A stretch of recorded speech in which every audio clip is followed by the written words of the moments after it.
24। So Aryan, আপনি আজকে যে সিক্রেটসটা এখানে বলতে যাচ্ছেন, এটা বাংলাদেশের অনেক ইয়াং, আপনার বয়সী ছেলে মেয়েদের জীবনের সিক্রেটস।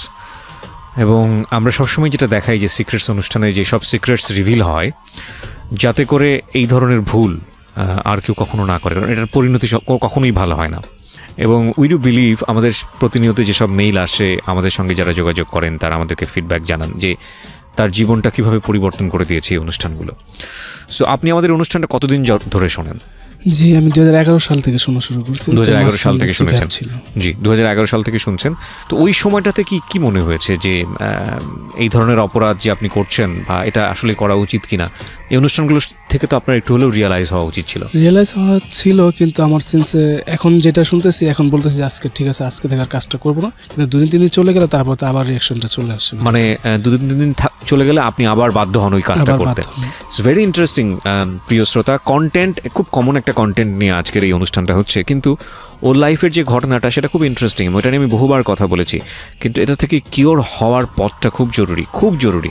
আমাদের সোসাইটিতে যেভাবে লোমহর্ষক কিছু ঘটনা ঘটছে, আপনারা খুব রিসেন্টলি দেখবেন যে কিছুদিন আগেও এরকম ঘটনা ঘটলো, এখনও হয়তো হচ্ছে, যে গুজবে পড়ে মানুষজনকে ধরে পাবলিকলি বিভিন্ন রকমের হ্যারাস করা, শুধু তাই না, গণপিটুনি দিয়ে মেরে ফেলার মতো ঘটনা, খুব হৃদয় বিদারক ঘটনা ঘটছে। এই যে আমরা অসহিষ্ণু, আমাদের মধ্যে যে অসহিষ্ণু ব্যাপারটা সাধারণ মানুষদের মধ্যে, কোনো কিছু ধরে ফেলে নিজের হাতে আইন তুলে নেওয়া, বিচার করার যে ব্যাপারটা, সেটার পেছনে অনেকখানি কারণ, অনেকগুলো কারণ দায়ী, এবং সেই কারণটা একমাত্রিক কারণ না। কিছুদিন আগে মেহতাব খানমের একটা আর্টিকেল পড়ছিলাম, যে উনি বলছেন যে মানুষের ভিতরে এক ধরনের ফ্রাস্ট্রেশন গ্রো করছে। মানুষ যখন দেখে যে বিচার অনেক বেশি লেন্দি হচ্ছে, বিচার বহির্ভূত একটা সমাজ যখন গড়ে উঠছে, বা মানুষের জায়গাটা থেকে মানুষ যখন মনে করছে যে এটার হয়তো বিচার ঠিকমতো হবে না, তখন মানুষ নিজের হাতে আইন তুলে নেয়। তো এটার একটা বড় ধরনের প্রভাব হয়তো বা মানুষের মধ্যে আছে, কিন্তু তারপরেও কথা হচ্ছে যে সেই হাতে তুলে নেওয়ার পরে আমরা কি সঠিক কাজটা করছি না, এবং সেই সঠিক কাজটা না হওয়ার কারণে আমাদের রিথিং করা উচিত। এই কথাগুলো এই কারণে বলছি অনুষ্ঠানের শুরুতেই, যে যেই মানুষটি এখানে এসছে তার কথাগুলো বলার জন্য, তার গল্পটা আপনি যখন শুনবেন, খুব অদ্ভুতভাবেই তাকে নিয়ে অনেক ধরনের বিরূপ মন্তব্য আমাদের ইউটিউবে যখন এই গল্পটা প্রিমিয়ার হচ্ছে তাকে নিয়ে আসবে।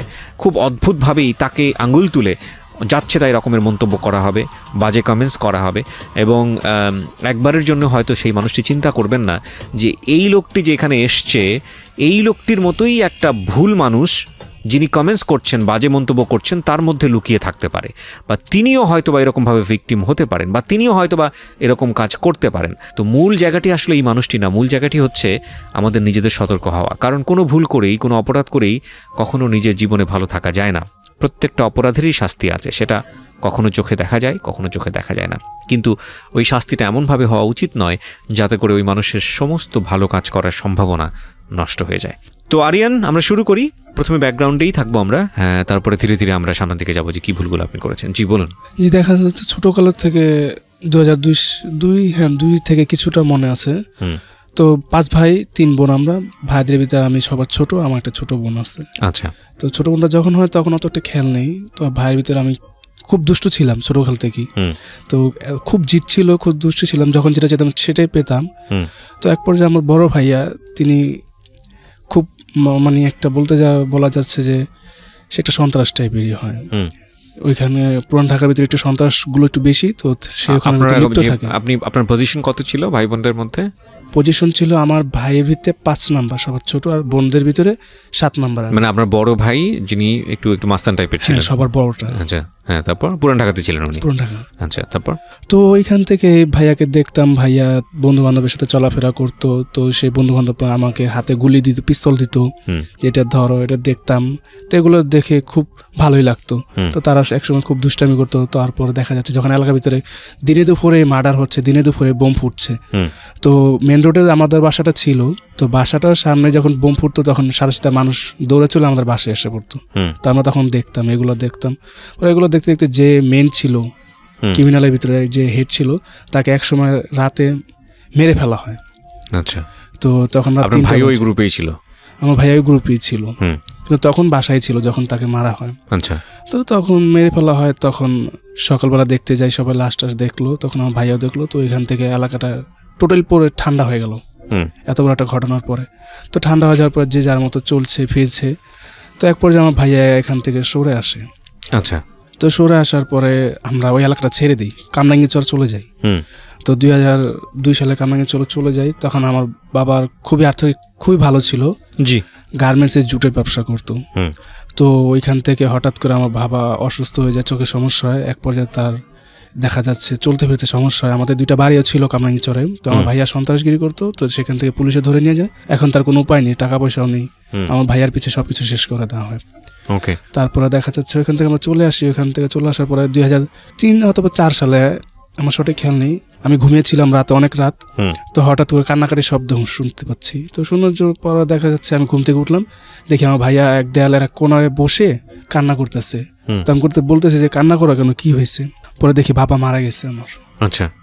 তো বাবা মারা যায় তখন, আপনার বাবা মারা যায় বয়স তখন এখন 95, 7-8 হবে, 7-8 বছর বয়স। ওকে। তো তখন বাবা মারা যায়। তো ওইখান থেকে সকাল হলো, সবাই আসলো। তার 4 দিন আগে আমার বড় বোনের বিয়ে হয়, আমার আপন চাস্তো ভাইয়ের কাছে। আচ্ছা। তো বড় বোনের বিয়ে হয়, সে আড়াই নেওয়ার করে তখন বাবাকে দেখতে আসে। তো বাবাকে দেখতে আসার পর সবাই আসলো। শুক্রবারে তার লাশটা দাফন হয়, শাহী মসজিদে জানাজা দেওয়া হয়, পুরান ঢাকা লালবাগ শাহী মসজিদে। তো এখান থেকে মাটি মুটি দিয়ে আসলাম। তো এখন তো সংসারটা পুরোপুরি আমার বড় ভাইয়ের উপরে চলে গেছে, যেটা আমার বড় ভাই তখন বিয়ে করছে, আর কোনো ভাইয়া বিয়ে করেনি। তো যখন আমার বড় ভাই বিয়ে করে তখন নাকি আমি 15 দিন অথবা 20 দিনের ছিলাম। আচ্ছা। তো তখন আমার বড় ভাই বিয়ে করে, তখন মোটামুটি আমার ভাইয়াই সংসারের হাল ধরলো। তো আমার ভাইয়া একটা কাজ করতো, সে কাজটা খুবই, এখন বুঝি, এখন বড় হয়েছে এখন বুঝি। তো আমার ভাইয়ার বাস চলার আগে তো বাস কম ছিল, মানুষ বেশি ছিল। তো যাতায়াতে দেখা যায় যখন আপনি সকালে অফিসে যাবেন তখন কিন্তু একসাথে অনেকগুলো মানুষ জড়ো হতো। তো কিছু লোক কিন্তু দাঁড়িয়ে যাওয়া আসা করতো অফিসিয়াল টাইপের। তো তখন কিন্তু খুব ছোট ছোট ফোন ছিল, 2600, 1600 এসব ক্লাসিক মডেল ফোনটি ছিল। তো ওই ফোনটি কিন্তু খুব দামি ছিল। জি। তো আমার ভাইয়া ওই কাজে লিপ্ত হয়ে যায়, সংসার চালার জন্য। এত বড় একটা সংসার কিভাবে চলবে? ওই কাজটা বলতে পকেট মানি যেটাকে বলে, ওইটা আবার খুব সেন্সিটিভলি একটু মনে করেন। ওটা তো আপনি জানতেন না? না, ছোট ছিলাম। পরে জানছেন? পরে যখন এখন বড় হয়েছে এখন জানছি। আচ্ছা। তো কি হয়েছে? ওই কাজটা করতো সে রেগুলার করতো, সংসার চালাতো। কিন্তু ওই কাজটা করতে গেলে একটা সাহস লাগে। তো সে সাহসটা কিসের থেকে আসবে? সে একসময় ড্রাগস নেওয়ার শুরু করে। সে ওই সময় খুব দামি ছিল, 25 গ্রাম ছিল 2500 টাকা। কি জিনিস এটা? ওটা হিরোইন। আচ্ছা, হিরোইনই তো সে। আপনি এগুলো জেনেছেন কিভাবে? তো আমাকে দিয়ে সে আনা নেওয়া করতো। সে বড় তখন যদি 14 টুলি যায় তাকে তো ধরবে, তাকে তো বোঝা যাবে যে সে কিছু নিতে আসে। তখন তো আমি ছোট ছিলাম, খুবই ছোট। আমার পায়ে ওই যে ফুটবল খেলা ইলাস্টিক গাটার আছে না, তো আমার এখানে দিয়ে পায়ে বেঁধে দিত। তো এখানটা দেওয়ার পরে আমি 25 গ্রাম নিতাম, 2500 টাকা পায়ের ভিতরে বেঁধে। তো আমাকে ফলো করতো না, বাচ্চা মানুষ কি করবো, পুলিশের মধ্যে। আপনি জানতেন যে এই জিনিসটা কি? আমি জানতাম না, শুধু বলতো যে নিয়ে আয় ওখান থেকে। পরে নিয়ে আসতাম। তো মাঝে মাঝে ছেলে ধরে সাইকেল নিয়ে গেতাম। তো ধরার পরে ছেলেরা সাইকেলটা নেওয়ার জন্য খুব ছিল যে এতটুকু বাচ্চারা সাইকেলটা নিয়ে গেলে কে ধরবো, কি বলবো। তো তখন সাইকেল নেওয়ার জন্য আমাকে মারধর করতো। আমি তো সাইকেলটা দিতাম না, নিয়ে আসা পড়তাম ওখান থেকে যেভাবে নিয়ে আসা। পরে ভাইকে বলতাম, কয়গুলো কিছু না, সমস্যা নাকি। তো আমাকে 10 টাকা দিত গাড়ি ভাড়ার জন্য। তো আমি সেই 10 টাকা নিয়ে গাড়ি ভাড়া নিয়ে আমি হেঁটে চলে যাই। কোথায় যেতেন? সেই 14 টুলি পুরান ঢাকা থেকে সকাল 7টা বাজে বের হতাম। হ্যাঁ, গিয়ে পরে সেটা নিয়ে আসতাম। আর সেই 10 টাকা নিতেন কোথায় থেকে নিতাম ওখানে যে মেথর আছে না, তারা বিক্রি করে এগুলা। আচ্ছা। এক একটা রুম দেখা যাচ্ছে 2 তলা, কিন্তু দেখা যায় একজন ঢুকলে আরেকজন, এমন করলি একজন ঢুকলে আরেকজন বের হওয়ার কোনো এরকম আছে আমি জানি। হ্যাঁ। তো এরকম 2 তলা, তারপর ওখানে আপনি একসাথে 20 জন 15 জন এগুলা বসে তারা সব ড্রাগস নিত। তো ওগুলাও দেখতাম। তো ওখানে গিয়ে আপনি কি বলতেন, কাকে বলতেন? নাম্বার দিয়ে দিত? আমাকে তখন ফোন ছিল 10 টাকা মিনিট। প্রসেসটা কি ছিল? আমি একটু প্রসেসটা জানতে চাই। প্রসেসটা ছিল আপনার 25 গ্রামের বলতে আপনি ওখানে গিয়ে কাকে কি বলতেন? আমাকে প্রথমে একবার নিয়ে যায় ভাইয়া, যেটা আমার ছোট ভাই, ও আসলে টাকা দিব, ওকে দিয়ে দেবা। আচ্ছা। তো 10টা নিত 500 টাকা, একটা ফ্রি দিত। আচ্ছা। তো ওইটা নিয়ে আসতাম। ওখানে গিয়ে আপনি যে বলতেন যে আমার এগুলো লাগবে না, আমি খেলে গেলে আমাকে দিয়ে দিত প্যাকেট করে, টাকা দেখতো, টাকা দেখলে আমাকে দিয়ে দিত। আচ্ছা। তো তারা আমাকে 10 টাকা দিত খেতে। ওরাও 10 টাকা দিত। এখানে 10 টাকা, এখানে 20 টাকা। আমি তো পুরাই। তো আপনি আপনার মনে ওই সময়টাতে কি কোনো কৌতূহল হতো না জিনিসগুলো কি করতেছে? হ্যাঁ, কৌতূহল হচ্ছিল। তো আমি এক সময় চিন্তা করলাম যে এটা কি। তো সে সিগারেটের পান নিয়ে আসছে না, তো ওইটা পুরো ওটার ভিতর থেকে আরেকটা কাগজ বের হয় কিন্তু, তো ওটাতে ঢেলে একটা পাইপ বানাতো টাকা দিয়ে, তো ওইটাতে ঢেলে নিচে একটা কাগজ টুকরো টুকরো করে ছোটো ছোটো করে সে এটা নিতেছে, সেই ধুমাটা সে ব্যাগ নিতেছে ভিতরে। তো নেওয়ার পরে একটা সিগারেট টান দিতে হয়, নাহলে এটা নাকি খুব সমস্যা হয়। তো এটা নিল, তো এটা নেওয়ার পরে দেখা যাচ্ছে এরকম প্রায় নিতেছি আসতেছি। তো একসময় আমিও ভাইয়ার সাথে সেন্টিকেট করি, কি দেখা যাচ্ছে ভাইয়া 10টা আনতে দিল 500 টাকা, তো এখান থেকে আমি 9টা নিতাম, তো 50 টাকা বাঁচতাম। 9টা এখন তার একটা লাগবে, আরেকটা কীভাবে নিব, তো ওই 9টার থেকে একটু কাইটা নিতাম, 10টা বানাইতাম। তো এটাকে দিতাম, ভাইয়া বুঝতে পারে একসময়, তো বুঝতে পারার সময় তো সে ধরতে পারে না, তো 50 টাকা সেটার সময় অনেক মানে বলার বাহিরে। আপনি এটা কি করতেন, বিক্রি করে দিতেন? হ্যাঁ, আমি ভাইয়ার কাছে বিক্রি করতাম। ভাইয়ের কাছে কিভাবে বিক্রি করতেন? মানে যে 10টা আনতে দিত 500 টাকা, তো ওই এখান থেকে আমি 9টা আনতাম 50 টাকা, 450 টাকা নিত, তো 50 টাকা আমি রেখে 9টাকে 10টা বানিয়ে দিতাম। আপনি যখন এরকম করে 10টা জমে যেত তখন আপনি ওটা একবারে দিতেন, দিয়ে আপনি এই টাকাটা পেতেন। টাকাটা নিয়ে নিতেন। ওকে। তো এরকম করে এক সময় না আমি ওইটা খাই না, কিন্তু আমি কাগজটা জ্বালাই আর কিছু একটা গুলের মতো গুল বিক্রি করতো, সেটা নিয়ে তো আমিও না ওরকমই করার চেষ্টা করেন, কিন্তু হয় না। তো হয় না বলতে তো ওটা আমি ওর পিছে আর যাই না, জায়গাটা জায়গায় ছোটো ছিলাম বুঝতে পারিনি। তো যখন আস্তে আস্তে বড় হলাম তখন বুঝতে পারলাম যে এটা খুব খারাপ, ভয়ঙ্কর রকমের ড্রাগ ছিল। কিন্তু আপনার ভাই পকেট মারতো, এটা আপনি বুঝলেন কিভাবে? এটা আমাকে দিয়ে কিছু করাইছিল। কিরকম করাইছিল বলতে, স্টোরিটা জানতে চাই আমি। মানে আমার আরেকটা ভাইয়াকে নিয়ে সে নামতো এই ফিল্ডে। তো পকেট মারটার বিষয়টা হচ্ছে, মানে পকেট মারটা এমন একটা, সে এতিমখানাতে একটা বাসে উঠলো, বাসটা দেখবে যে বাসটার ভিতরে কতজন প্যাসেঞ্জার আছে, বাসটা যদি লোডিং হয় তাহলে ঢুকবে, যদি বাসটা যদি ফ্রি থাকে তাহলে ঢুকবে না, মানে গাদাগাদি করে ঢুকতে হয়। তো সেই বাসটাকে তারা ফলো করে, 3-4জন একটা গ্রুপ থাকে, তো সেই বাসটাকে ফলো করার পর সেই বাসটার ভিতরে ওঠার পরে একটা ফাইল দেখবেন, একটা ফাইল আছে না বর্তমানে যে ফাইলটা অফিসারে নিয়ে যায়, তো ওই ফাইলে একটা সাদা হোয়াইট পেজ নিয়ে যায়, সাদা করে ফাইলটাকে, তো ফাইলটাকে নিয়ে যায়, ফাইলটা শো থাকে জানে, যখন যে সে হাত দিবে এভাবে যদি হাতে তাহলে কিন্তু একটু শো দেখা যাবে। তো এটা ফাইলটা এইভাবে রাখে, তার ফাইলটা দেখা যায় আপনার প্যাসেঞ্জার কিন্তু সবসময় 2 হাত ধরে উঁচু করে রাখে, হাত ধরে রাখে। তো ওইটা হাত ধরে রাখেন, তখন তাকে আগে একটা ফোন ছিল কিন্তু সামনে পকেটে ছোটো ছিল, সামনে পকেটে রাখতে খুব সুবিধা হতো, ফোন আসতো হ্যালো ঠিক আছে, তো ওই ফোনটা পকেটে থাকতো, টাকা পয়সাও থাকতো। তো ওই ফোনটা যখন থাকতো, টাকাও যখন থাকতো, যেটা হাতে আসতো সেটাই, তো তার এমনভাবে কাজটা করতো, সেইভাবে ধরতো পকেটটা হাত দিয়ে, আস্তে আস্তে ফোনটা নিয়ে নিত। এতটা সেন্সিটিভিটি আর এতটা নিখুঁত ছিল যে চুল পরিমাণ আপনি টের পাবেন না। আপনাকে ইনভলভ করলো কিভাবে, আপনি দেখলেন কিভাবে এই জিনিসটা? আমি একটু বিস্তারিত আপনার ঘটনাটা জানতে চাই। আমার ঘটনাটা আমাকে বাজারে নিয়ে যেত, তো ভাইয়া বলতো, আপনাকে বলেছিল যে তোমাকে এই বিদ্যাটা শেখাবার জন্য নিয়ে যাচ্ছি, নাকি এমনিতেই নিয়ে বলতো বাজারে নিয়ে যাবো, তো বাজারে গেতাম, তো বাজারে ব্যাগ হাতে দিত, বলতো আমি যে যা দেই তার সাথে সে বাসায় নিয়ে যাবি, কোনো কোথাও জিজ্ঞেস করবি না, যদি ব্যাগে কিছু পড়ছে সাথে সাথে ব্যাগে নিয়ে যাবি, তো সাথে সাথে বাসায় নিয়ে চলে যাবি। হ্যাঁ, তো মাছ কিনতে যায় এক পর্যায়ে, তো বাজারটার নাম বলবো না, আমার এলাকার একটা বাজার আছে, তো ওই বাজারটা যায়, তো বলতেছে আমি যখন কাস্টমার সাথে একটু নাড়াচাড়া করবো হাটটা, তুই আমার পাশে থাকবি। তো ঠিক আছে পাশে থাকবো। তখন সে বাজারের সামনে যে সেই দোকানদারের মাছের দাম জিজ্ঞেস করতেছে, কথা বলা অবস্থায় দাম জিজ্ঞেস করতেছে, আর পকেটটা যখন মাছ কিনতে যায় তখন উবুধ হয়ে থাকে, তো পকেটটা ফুলা থাকে। তো কি করলো, একটা সময় না সে পকেট থেকে ফোনটা নিয়ে নিল, তো নিয়ে সাথে সাথে আমার ব্যাগে দিয়ে দিল, আমি সাথে সাথে চলে আসলাম। তো চলে আসার পরে তখন বলতেছে আমার মোবাইল কোথায়, আমার মোবাইল কোথায়? তখন সে বলতেছে কই কই কই দেখি না তো, আমার মোবাইলটা আমি নেই। তো সবাইকে দেখা যায় ওখানে তার মোবাইল নেই, সেখান থেকে আমি চলে আসি। তো এভাবে কাজ করে দেখা যায় সেই মোবাইলটা আমি নিয়ে আসা পড়তাম। আপনার জীবনের প্রথম কাজ এটা? প্রথম কাজই ওইটা। বড় ভাইকে সহযোগিতা করা? বড় ভাইকে আমার সহযোগিতা, সবার বড় আর আমি সবার ছোট। আচ্ছা, তো ওইখান থেকে আমি জানার ব্যাপারটা। আপনার বয়স কত তখন যখন আপনি কাজটা করলেন? বয়স তখন ছিল 10-11। লেখাপড়া করছেন ওই সময়টাতে? কোনো খেয়াল নেই। এবং আপনার এই বড় ভাই এইসব কাজ করেই সংসার চালাতো? বাবা কি ছিলেন? আমার বাবা ওই যে জুট ব্যবসায়ী ছিলেন। মারা যাওয়ার পরে এই অবস্থা, সংসার হাল ধরতে হবে। 5 ভাই 3 বোন, বোন তো বড়টার বিয়ে হয়ে গেছে, এখন তো 7জন, তার ভিতরে তার ঘরে 2টা মেয়ে আছে, তার ওয়াইফ আছে। আপনি যখন এই জিনিসটা বুঝলেন যে বড় ভাই যে কাজটা করছে এটা ঠিক না, প্রথম দিনই তো বুঝে গেলেন? হ্যাঁ, প্রথম দিনই কিছুটা বুঝতে পারছি। ওই সময়টাতে উনি ড্রাগও নিচ্ছে? হ্যাঁ, ওই সময় নিয়মিত ড্রাগ নিচ্ছে। তার মানে আপনি এগুলো বুঝেও এগুলো থেকে সরে আসতে চাচ্ছিলেন না, নাকি ফ্যামিলি মেম্বার বাকি যারা আছে তারাও বুঝতো কিন্তু মেনে নিয়েছিল? কারণ সংসারের অভাব, তো সংসার তো চালাতে হবে। আপনার দেখা যায় দিন মজুরিতে কয় টাকা পাবেন, তখন চালের কেজি ছিল 60 টাকা। তো সেই চাল কিন্তু 60 টাকা আমাদের খাওয়া দাওয়ার সামর্থ্য ছিল না, 2টা রুমের ভাড়া দিতে হতো, তার সংসার, তার বাচ্চা কাচ্চা, তারপরে বাজার সদাই। তো তখন দেখা যায় করতে পারতো, কিন্তু এই পকেট মারের কাজ এটা তো খুব রিস্কি কাজ, মানুষের জিনিস চুরি করা খুব রিস্কি কাজ। এই কাজটা কেন করতো? আগে থেকে কি এসবের সাথে ইনভলভ ছিল? আমি যখন বুঝতে চেষ্টা করলাম তখন বুঝতে আসলে সেই কাজটার ভিতরে ইনভলভ ছিল। তার জীবনে কোনো কাজই করতে পারতেন না সে এটা ছাড়া। ও মাই গড!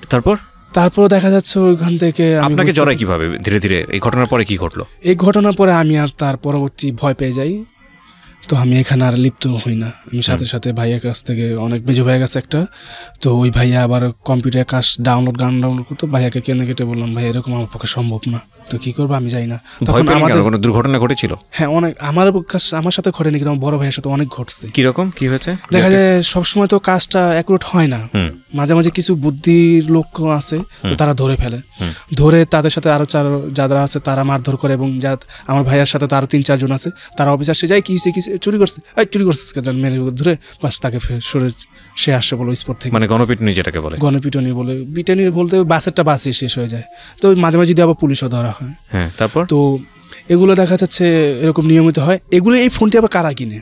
এই ফোনটি কিনে হচ্ছে গুলিস্তানের নিচে দেখবেন কি অনেকগুলো ফোনের মার্কেট আছে, তো তাদের সাথে আমাদের ভাইয়ের একটা লিঙ্ক আছে, তারা এই ফোনগুলো আমাদের বাসায় নিয়ে যাবে, এবং কি একটা ওসিও ছিল, ওই ওসিও আমার কাছ থেকে নিয়ে যেত।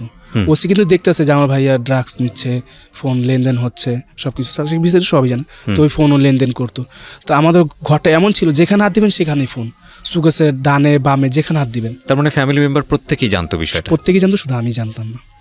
তো আমার মেজো ভাইকে নিয়ে কাজ করে, তো আমার ভাইয়াও এরকম, আরো মেজো ভাইও জড়িত ছিল? জড়িত, পুরোপুরি আমার ভাইয়াকে জড়িত করে ফেলছিল। আচ্ছা। তো আমার ভাই এমন মার খাইছে পুলিশের হাতে, তো তারপর থেকে ভাইয়া সরে যায়।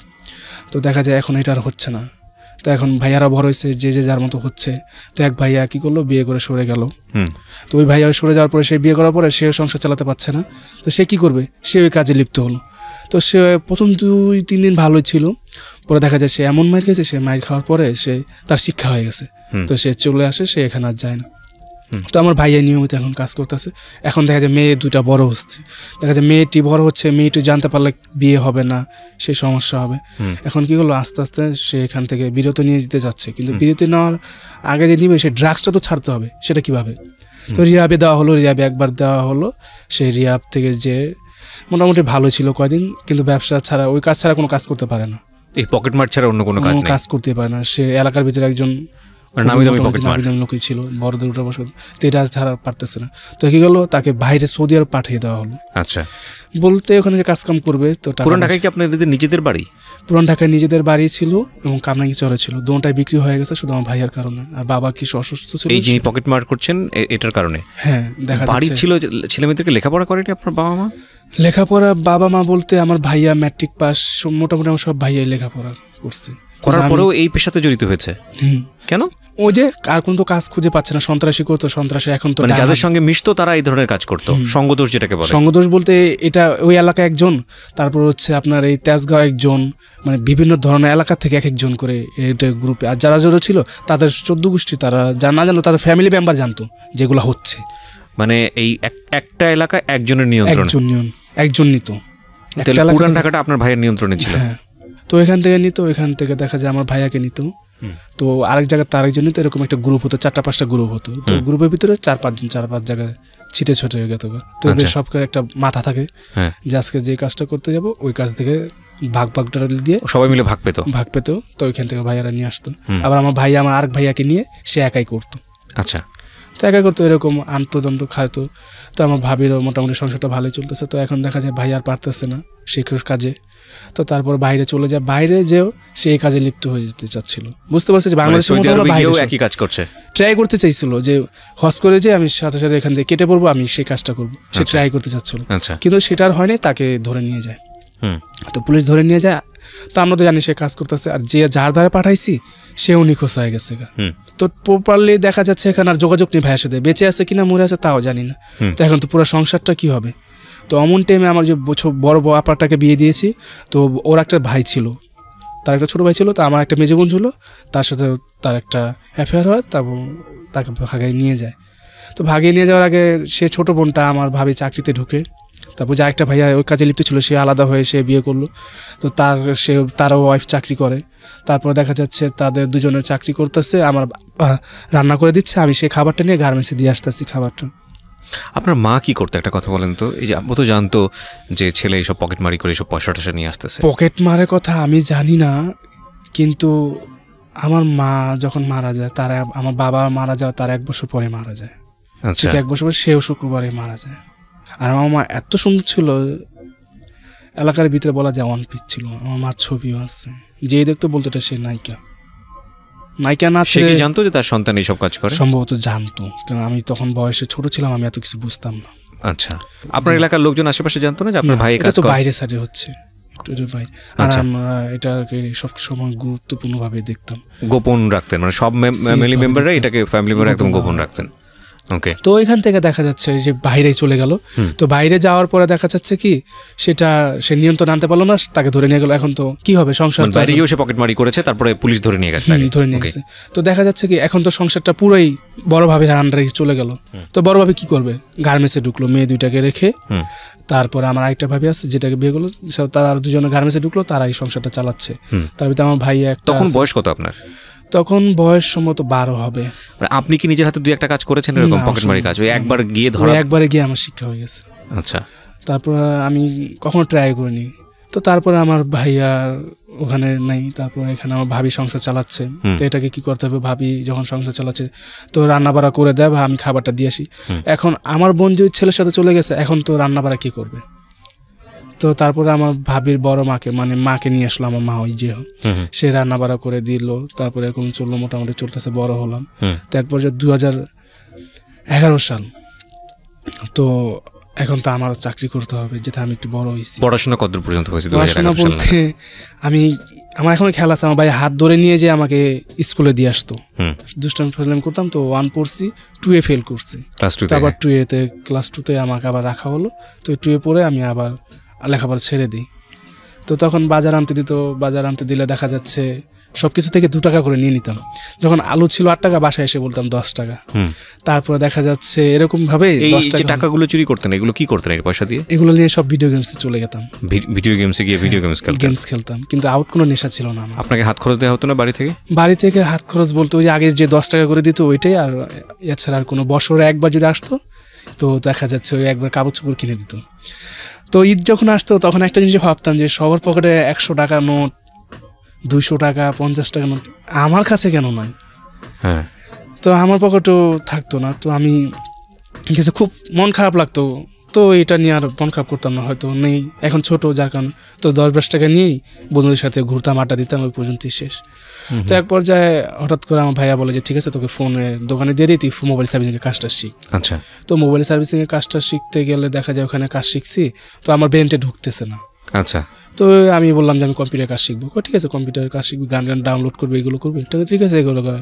তো এগুলো লিপ্ত হয়ে গেলাম। তো এক পর্যায়ে কাজটা শেখার পরে তো দেখা যাচ্ছে ভালোই আমি কাজ জানি। তো আমার ভাইয়া এক পর্যায়ে দোকানটা ছেড়ে দেয় বলতে কি আমার ভাইয়াও সংসার চালাচ্ছিল, কিন্তু ভাইয়া সংসার চালাতে যে দোকানে ভাড়া দিতে পারছে না।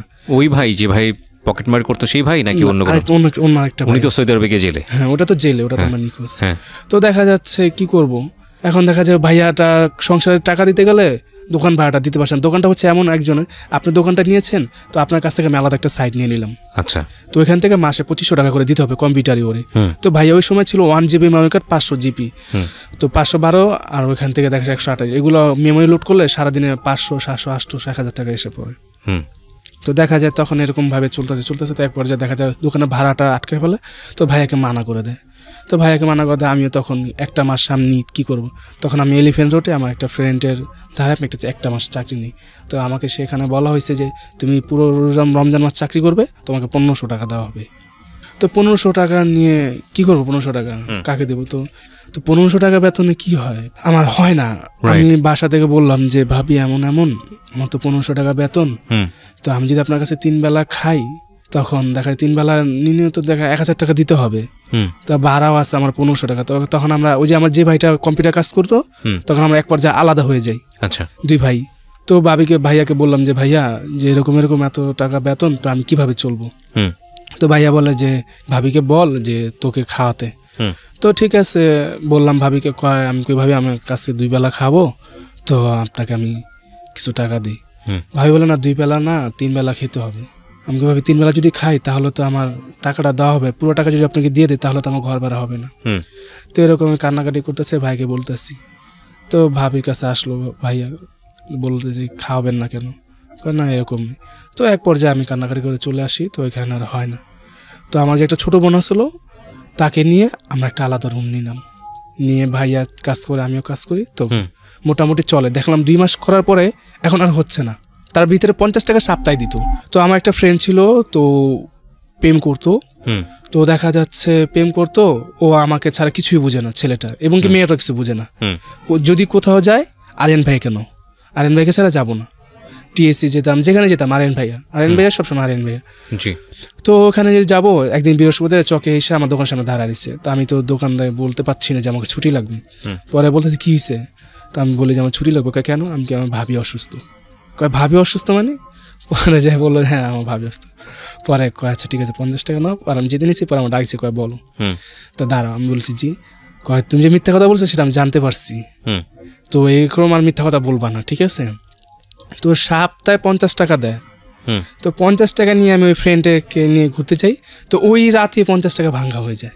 আচ্ছা। তো সারা সপ্তাহ আমার তো আবার সে আগের মতো হোটেলে যে 10 টাকা দিয়ে দুপুরে খেতাম আর সকালে না খেয়ে যেতাম। ওকে। তো এরকম 2 মাস চাকরি করলাম। তো ভাবি বলে যে, ওই যে গার্মেন্টস চাকরি করতেছে, তো ভাবি বলে যে এরকম তো হয় না, আয় তোরা গার্মেন্টসে নিয়ে যাই, তুই গার্মেন্টসে চাকরি কর।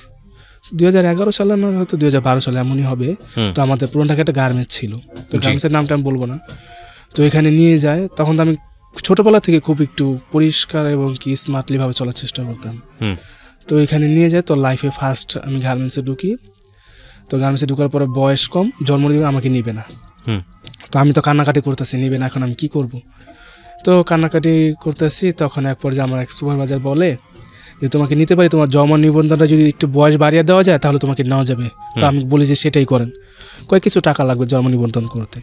তো আমি সাথে দেবো আপনাকে। পরে আমাকে জয়েন দেওয়া হলো আর শিখিয়ে দিল, যদি কোনো অফিসার এসে বলে তুমি আগে কোথায় চাকরি করছো, তো অমুক গার্মেন্টসের নাম বলবা। তো আমাকে শিখিয়ে দিচ্ছে, আমি গার্মেন্টসের নাম বলছি। এক্সপিরিয়েন্সও বলবা যে 1 বছর, বাকিটা ম্যানেজ করে নেব। ওকে। তো মোটামুটি হ্যাঁ আমি চাকরি করতেছি, তো মোটামুটি হলো। তো ওখানে অনেক মেয়ে ছেলে, যখন ফ্লোরে ঢুকলাম সবাই আমার দিকে তাকিয়ে থাকলো। তো ফ্লোরের ভিতরে আমার মনে হচ্ছে যে আমি সবার ছোট। তো সবাই আমাকে আদর করতো, সবাই আমাকে দেখাশোনা করতো, এবং মেয়েরা খুব ভালোই দেখতো। তো এরকম 3-4 মাস চাকরি করার পরে আমাকে বকা দেয় ইনচার্জ। ফ্লালিংয়ে মাল চলতেছে, তো ফ্লালিংয়ে মালে তো খুব বুসকা উঠে। তো ফ্লালিংয়ে মাল চলতেছে, বুসকা উঠে।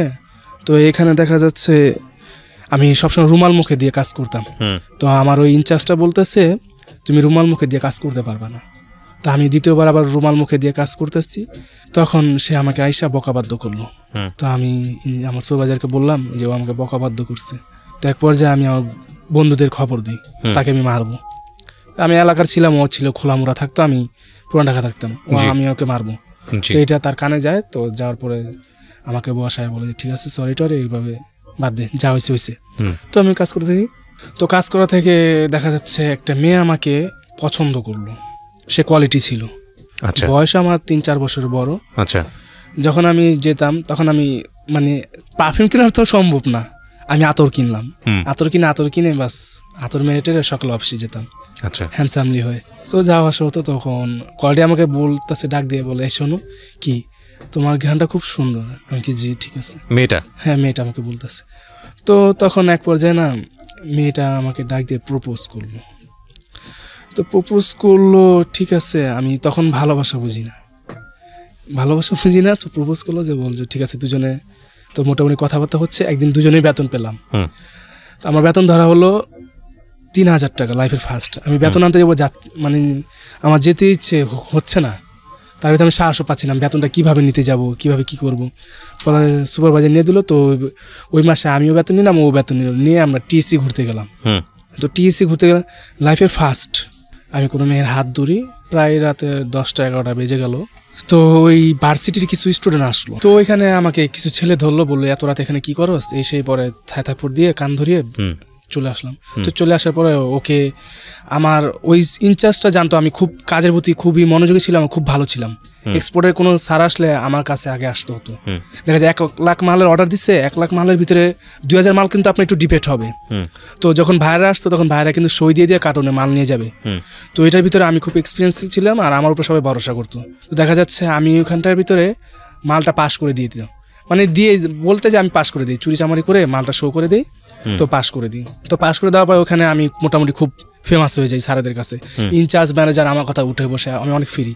তো এক পর্যায়ে আমি শুনতে পারছি আমার ইনচার্জ যে ওই মেয়েকে আমি পছন্দ করি। তো ওই মেয়েকে কীভাবে বললো, আমি বললে তো হবে না, এটা আমাকে বলার সাহসও পাবে না। তো ওই মেয়েটাকে একটা চুরির অপবাদ দিল। চুরির অপবাদ বলতে কি, তার ব্যাগে একটা শার্ট ঢুকিয়ে দিল। তো দেওয়ার পরে মেয়েটা যখন বের হচ্ছে নিজের নামছে সিকিউরিটি, তখন মেয়েকে চেক আপ করলো, দাঁড়াও তুমি, তোমার ব্যাগে কি দেখা যাচ্ছে? কই না তো কিছু না। পরে দেখে যে মেয়ের ব্যাগের শার্ট। মেয়ে চিৎকার পেরে কান্নাকাটি করে বলতেছে আমি এই কাজটা করিনি। তারপরে মেয়েকে বের করে দেওয়া হলো। তো এখান থেকে বের করে দেওয়া হলো। আমিও মোটামুটি অনেক আপসেট, অনেক কান্নাকাটি করলাম, এই সেই করলাম। তো কিছুদিন হলো তাকে ভুলে গেলাম। তারপর দেখা যাচ্ছে চলতেছে, একটা মেয়ে আসলো হঠাৎ করে, মাস শেষ নতুন করে জয়েন দিবে। মেয়েটা আসলো, মেয়েটার কিছু একটা ডিফেক্ট ছিল, কিছু একটা বলতে মেয়েটা অনেক সুন্দর ছিল, কিন্তু ওই এক পদে সাদা সাদা ধাপা ধাপা দাগ আছে না, ওইটা। তো ওইটা অনেক মানে সবাই তাকে ঢোকার পরেই না প্রত্যেক সপ্তাহে তার কাছে প্রপোজ আসতেছে, সে অ্যাকসেপ্ট করতেছে না, কারণ সে পেটের দায় আসছে, সে অ্যাকসেপ্ট করতেছে না। তো এক পর্যায়ে না আমার একটা ফ্রেন্ড বললো ওর সাথে কি রিলেশন করতে পারবি? আমি বললো ওর সাথে রিলেশন করার কী হলো?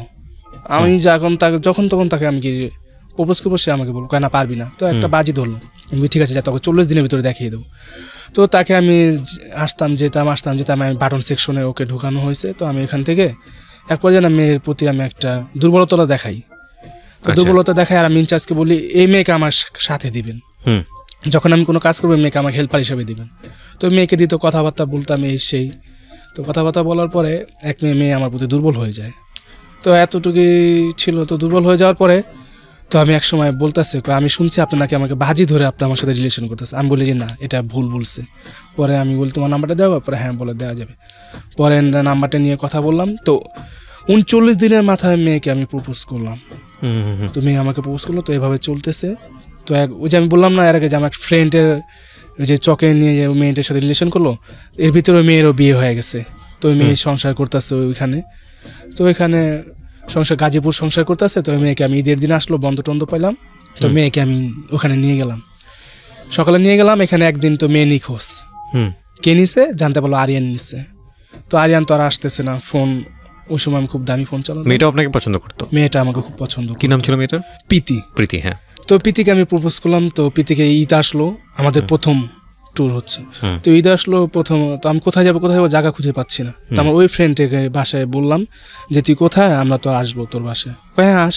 পরে গেলাম, গিয়ে যাওয়ার পরে দেখা যাচ্ছে ওর বাড়িতে খাওয়া দাওয়া করলাম। খাওয়া দাওয়া করতে করতে এক পর্যায়ে রাত হয়ে গেল। তো রাতে তাদের বাসায় থাকা হলো আমাদের।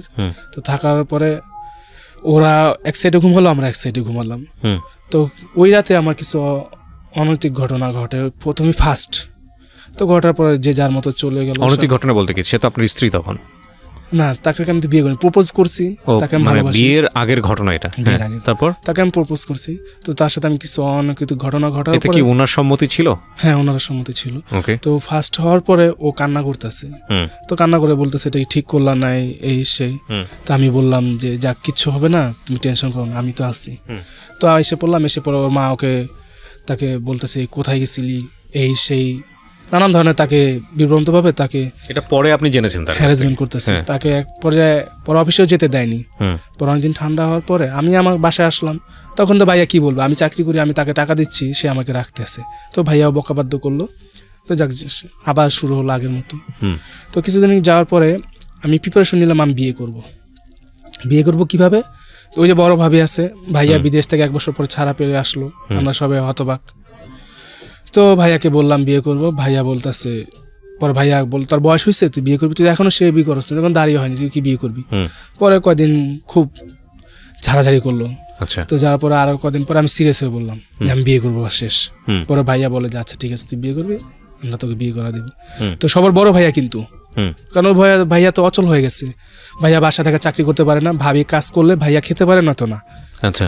তো ওই ভাইয়াকে আমি একটা কিছু টাকা দিলাম, ভাইয়াকে বললাম যে আমাকে বিয়ে করা দাও।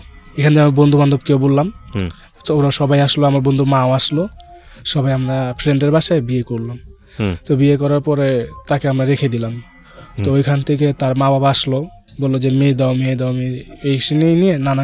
আচ্ছা, মানে মেয়ের বাবা মা পছন্দ করেনি আপনাদের বিষয়টা? পছন্দ টোটালি পছন্দ করতো না। ওকে, তারপর পরে পছন্দ করতো না, এর ভিতরে কারণ আছে। কারণটা হচ্ছে আমার মা বাবা নেই, কে দিবে তার কাছে? আমিও তো দিব না আমার ছোট বোনকে, যদি আমার মা বাবা না থাকে, ওর মা বাবা না থাকে, আমি কিভাবে দিব? তো এ নিয়ে অনেক কাহিনী হলো। পরে এক পর্যায়ে তারা আর আমাদের সাথে কথা বলে না, মেয়ে আমাদের কাছে দিয়ে দিল। তো মেয়ে তো এখন আমার হাতেই, তো ও কাজ করতেছে, আমিও কাজ করতেছি। ঘর নেওয়া হয়নি, 1 মাস ঘর নেওয়া হয়নি। তারপর হঠাৎ করে আমি চাকরিটা ছেড়ে দিয়ে বলে যে ভাইয়েরগুলো আসতো, সেই ভাইয়েরগুলা এসে যখন ইন্সপেকশন করতো, ইন্সপেকশন করার পর তাদেরকে কিছু দেওয়া হতো, তো ওইটা তো গেল। তো তাদের একটা ছোট ভাইয়ের আছে, তো তারা যখন আসে লাইনে চেক করে যে মালটা কোনো ডিবেটা আছে কি না, এই সেই, তো ওগুলো চেক করে তারা যখন সন্ধ্যাবেলা যায় তাদের ব্যাগ কিন্তু চেক করা হয় না, কারণ তারা আমাদের ভাইয়ের, তাদের আমরা অন্যভাবে রেসপেক্ট করি, তো তার ব্যাগ চেক করা হয় না। তো এক পর্যায়ে আমি যে গার্মেন্টস চাকরি করতাম সেই গার্মেন্টস এমডি স্যার মারা যায়, তো তার ভাগ্নে সেই গার্মেন্টসের ইয়াটা নেয়। তো ওইখান থেকে প্রত্যেক দিনই তারা যাওয়ার সময় ব্যাগে করে 15-20টা করে শার্ট নিয়ে যেত। তো এটা আমি দেখে ফেলার পর বলে আমি বলেছি করে এটা কী হচ্ছে, যা দেখতেছো এটা কিছুই না। তো আমি এক পর্যায়ে আমি আমার এমডি স্যার তাকে আমি সরাসরি, সে আসলো একদিন মালিক মারা যাওয়ার পরে আমি কাজ করতে, সে আমাকে জিজ্ঞেস করতেছে কেমন আছে, কেমন চলতেছে, এই সেই। বলছি জি স্যার ভালো চলতেছে। পরে এক সময় আমি অফিসে যাই, রুমে যাই, তো রুমে যেয়ে বললাম যে স্যার এটা এরকম চলতেছে, এরকম চুরি করে নিয়ে যাচ্ছে, তুমি কি কোনো প্রুফ দেখাতে পারবে? আমি বলি যে হ্যাঁ দেখাতে পারবো। যদি তুমি প্রুফ দেখাতে পারো তোমার বেতন আমি 4600 টাকা করবো। তো আমি বলছি আচ্ছা ঠিক আছে। তো দেখা যাচ্ছে প্রুফ দেখানোর আগে তো ওই স্যারটা আবার জেনে যায়। তো জেনে যাওয়ার পরে আমাকে কি করলো, যখন ইন্সপেকশনে যাই তখন আমার পকেটে স্টিকার দেওয়া হয়, যে মালটা রেশিও দেবে সাইজ বাই সাইজ মালটা ঢুকবে তার একটা সই থাকতে হবে, নাহলে যদি এটা ভুল হয়েছে কাকে ধরবে, যে ধরবে আমি বলবো না আমি করি না, ওর হয় না। পরে ইন্সপেকশন রুমে কিছু মাল নিয়ে যায় চেক আপ করার জন্য, তো ওখানে আমার সই থাকে। আমার কিন্তু রেশিও ভুল হয়নি, আমি শিওর, আমি 100% শিওর আমার রেশিও ভুল হয়নি। তারা কি করলো, রেশিওটা ভুল করে আমাকে ডাকলো, কারণ আমার সামনে কেটে বলে এটা রেশিও ভুল, তোমাকে এখানে রাখা যাবে না, তোমাকে সুইং সেকশনে দিয়ে দিলাম। তো সুইং সেকশনে দিলে তো ফিনিশিংয়ে কী হচ্ছে সেটা তো আমি বলতে পারবো না। তো এখানে দিয়ে দিল, আমার আর মন টিকতেছে না, ফিনিশিংয়ে ছাড়া আমি পারতেছি না, কোনোভাবে পারতেছি না, এরকম হাও মাও আমি বিশৃঙ্খলা করতেছি। তো এক পর্যায়ে আমরা 3 বন্ধু একসাথে বললাম যে আমরা চাকরি করবো না। আমি আমার একটা বন্ধুকে নিয়ে যাই, ওর বাবা মারা যায়, পরে ও অসহায় যায়, আমি ওকে নিয়ে যাই। পরে বললাম, সবাই ডিসকাস করলাম, ডিসাইড করলাম যে আমরা চলে যাবো একসাথে, 3 জন যদি চলে যাই তাহলে তারা আমার কাছে ফিনিশিং হয়তো দিতে পারে এমন কিছুই। তো 3 জন একসাথে বললাম। তো ওই এমডি স্যারে আবার ওই ভাইয়ারকে বলে দিছে যে আপনি যে চুরি করতেছেন সে কিন্তু সে যাই না গেছে। তো ভাইয়ারটার সাথেও সে লিপ্ত ছিল, কারণ এমডি স্যার তো মারা গেছে, ভাগ্নিদের কাছে বুঝিয়ে দিছে। তো দেখা যায় ওইখান থেকে আমরা একসাথে অফিসের রুমে ডাকলো, বললাম যে স্যার আমি যদি আমাকে যদি ফিনিশিংয়ে না লান তাহলে আমি চাকরি করবো না, আমরা 3 জন একসাথে চলে যাবো, ধরে যে চলে গেলে চলে যাও, কিচ্ছু হবে না। পরে এক পর্যায়ে আমরা 3 জন একসাথে নামতেছে, আমি আগে নামলাম, আমি ভাবছি কেউ 2 জন একসাথে নামতেছে। পরে আমি গেটে এসে বললাম, দেখলাম তারাও 2 জন আর নামেনি। তারা নামেনি কেন? পরে আমি এক পর্যায়ে জানতে পারলাম যে আমি বের হয়ে গেছি, আমার চাকরি চলে গেছে, ওরা 2 জন আছে, তারা আমার সাথে সেন টিকিট করছে। আচ্ছা। তো এখান দিয়ে তো আমি নতুন বিয়ে করলাম, তার ভিতরে ও চাকরি করতেছে আরেক জায়গায়, আমিও আমার এখান থেকে চাকরি গেল। তো এক পর্যায়ে এরকমই চলতেছে। তো হঠাৎ করে আমি ওই মেয়েকে বলতেছি যে তুমি চলে যাও, তোমাকে আমি রাখতে পারবো না। প্রীতিকে সংসার করার কতদিন পরে? সংসার করার 4-5 মাস পর। ওকে, রাখতে পারবো। যখন আমি 3-4 মাস বেকার ছিলাম, ওই কিন্তু আমাকে খাওয়াইছে, ও অনেক কষ্ট করছে আমার জন্য, অনেক এই সেই। তখন সে লোকালে চাকরি করতো, লোকালে সে রাতে 3টা বাজে আসতো, 3টা বাজে আইসা রান্না বাড়া করে সবকিছু করে আবার সকাল 9টা বাজে যেত।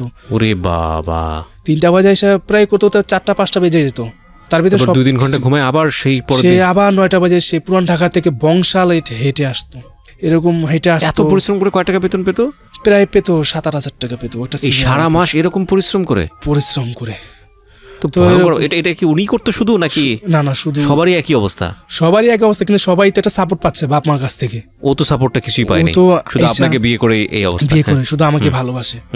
তো এরকম আমি এরকম করতে করতে এক পর্যায়ে আমি তাকে ফলো করি, মনের শয়তানি যাকে বলা হয়, তাকে আমি রাখবো না।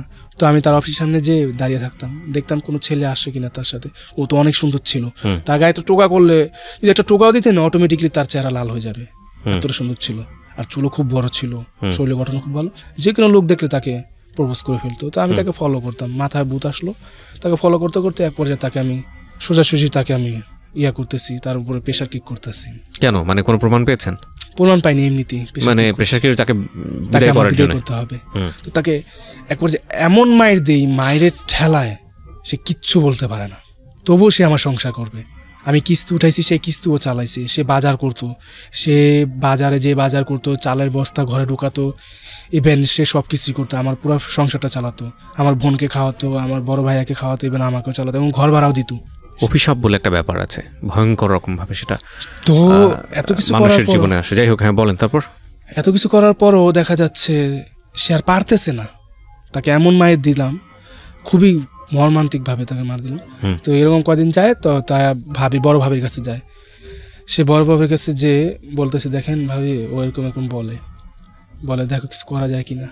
তো আবার আসলো, আর ও এমনভাবে ফুপিয়ে কান্দে, তার কান্নার ধরন দেখলে যে কোনো মানুষই তার প্রতি একদম দুর্বল হয়ে যাবে, এত সুন্দর করে ফুপিয়ে কান্দে। তো আমাকে বললো, আমি বলছি যাও তুমি চলে যাও।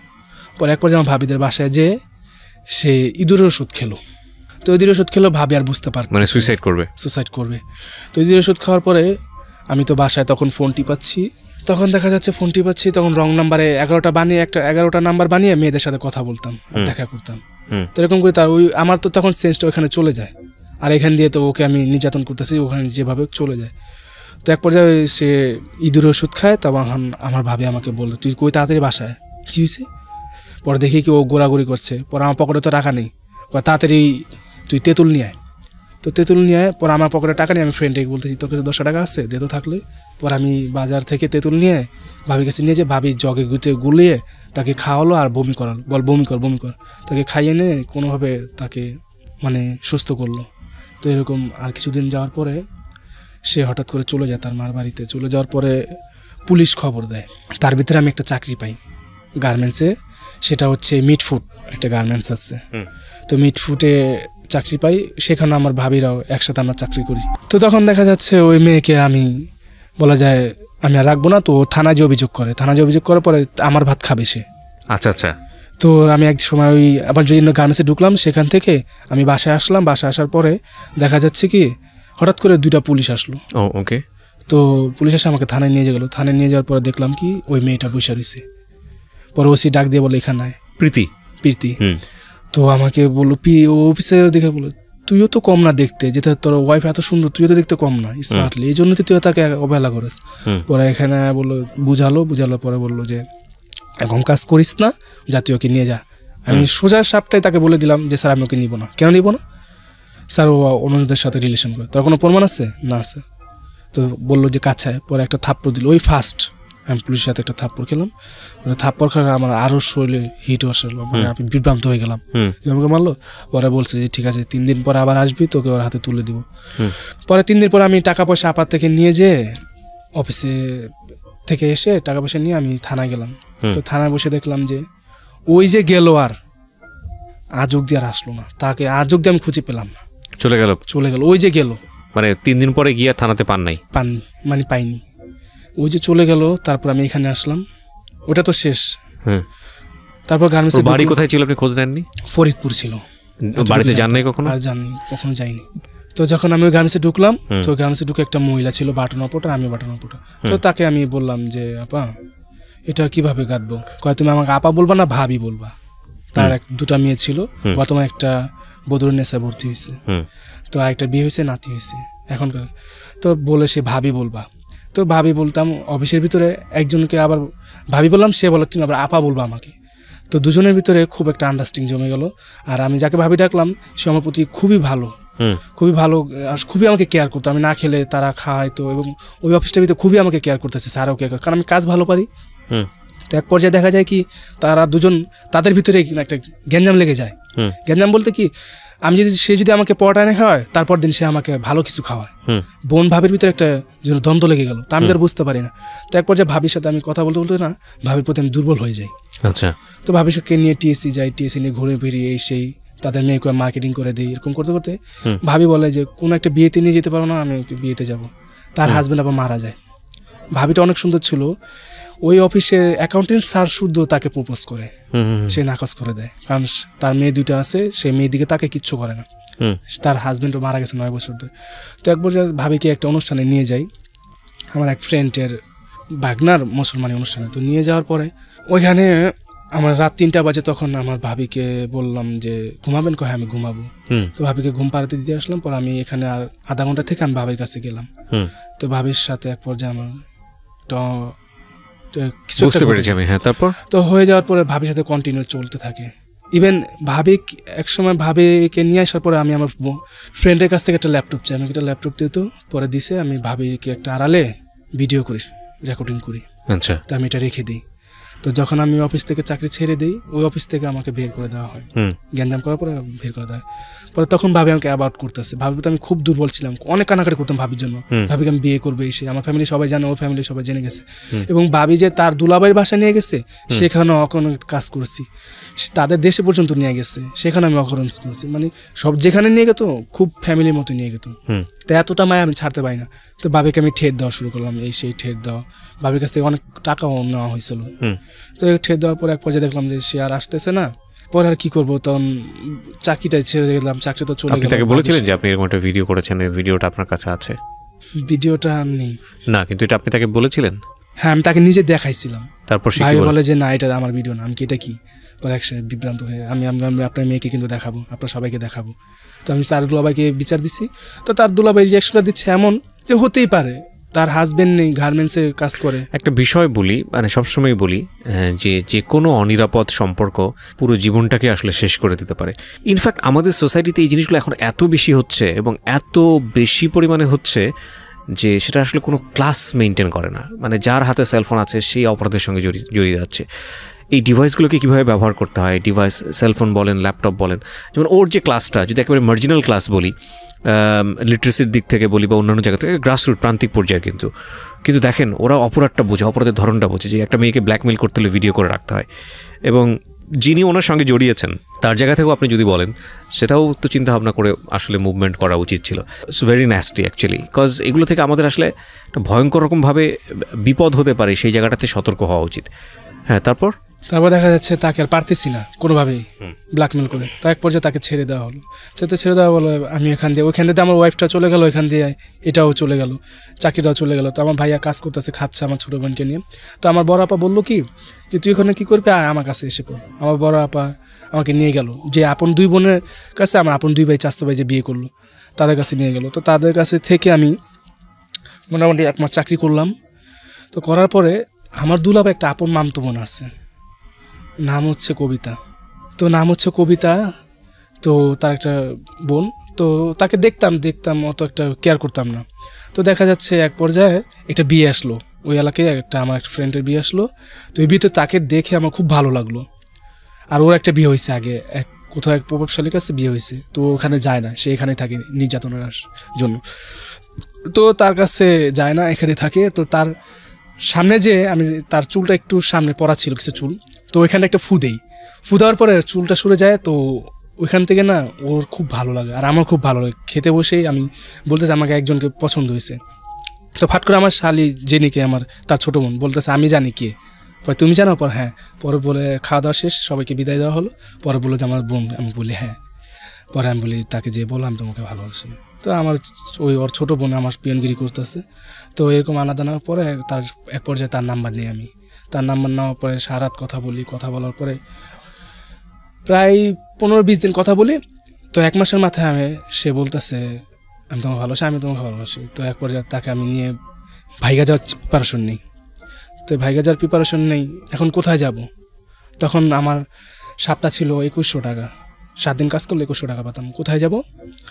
তো আচ্ছা বল ঠিক আছে, আমি একটা জায়গা বের করলাম। জায়গাটা কোন জায়গায়? ওই যে আমার ফ্রেন্ডের বাসায় যে নিয়ে গেছিলাম আমার প্রথম ওয়াইফকে, সেখানে। তো সেখানে ঠিক করলাম। তো এখান থেকে সরাসরি গাজীপুর চলে গেলাম আমার ওই মেয়েকে নিয়ে। রাত 1টা বাজে বের হলাম আমি কেরানীগঞ্জ থেকে সিএনজি খোঁজার জন্য। একদম পুরো গ্রাম, পুরো গ্রাম। এখান থেকে আমি প্রায় আধা ঘন্টা হেঁটে আমি স্ট্যান্ডে যেয়ে একটা সিএনজি পেলাম। তখন তারা তরকারি মালমূল টানবে, তো সে আমার কাছ থেকে ডাবল ভাড়া নিল যে কোনো একটা মেয়ে নিয়ে যাবে। তো ঠিক আছে। তো ওই মেয়ে হাতে ব্যাগ নিয়ে কিছু পোশাক আশাক নিয়ে ও কি বাসা থেকে বের হয়ে গেল? মানে সেকেন্ড বিয়েটাও আপনার এই বাসা থেকে বের করে নিয়ে আসা। তো তাকে তার মা আবার ছিল একটু। এখানে ইন্টারেস্টিং বিষয় হচ্ছে যে আমাদের যিনি গেস্ট, ও কিন্তু দেখতে আসলেই সুন্দর, ও হ্যান্ডসাম। যে কোনো মেয়ে হয়তো যদি লুক দেখে, যেটা আমাদের অনেক অহরহ হয়, একটা কথাই আছে, আগে দর্শনধারী পরে গুণ বিচারী। সেই লুকস থেকে ভুলে যান, এবং সেই ভুলে যাওয়ার পরে ভেতরে ঢোকার পরে কী হয় সেটা তো নিশ্চয়ই আপনারা জানেন। যাই হোক, তো লুকসের দিক থেকেও অনেক বেশি অ্যাডভান্স, যিনি আজকে আরিয়ান আমাদের এখানে গেস্ট হিসেবে আছেন।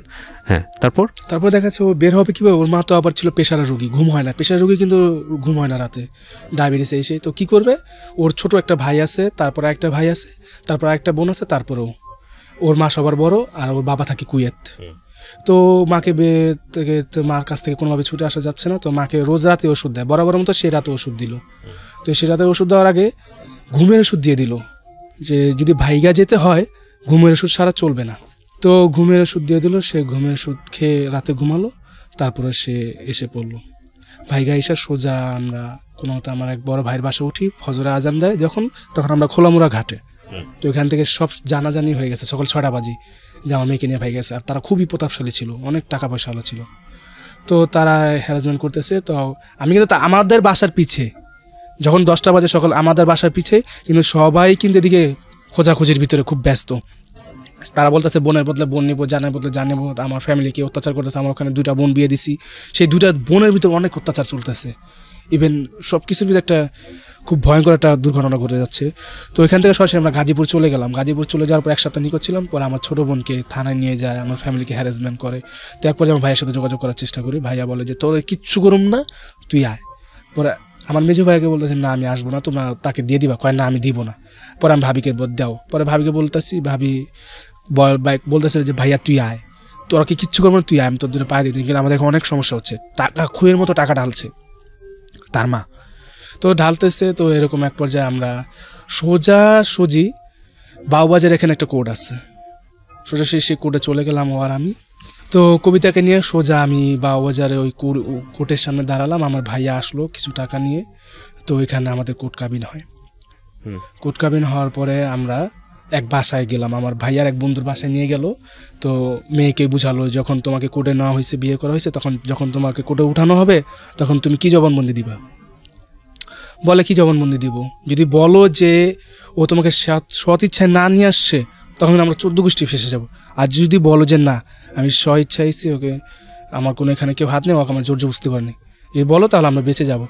পরের দিন কোর্টে তোলা হলো, সবাই আসলো, আমাদের এলাকার বড় ভাই ব্রাদার সবাই আসলো। এসে আমাদের লালবাগ থানার লোকে কিছু গেল, কেরানীগঞ্জ থানার লোকে কিছু গেল।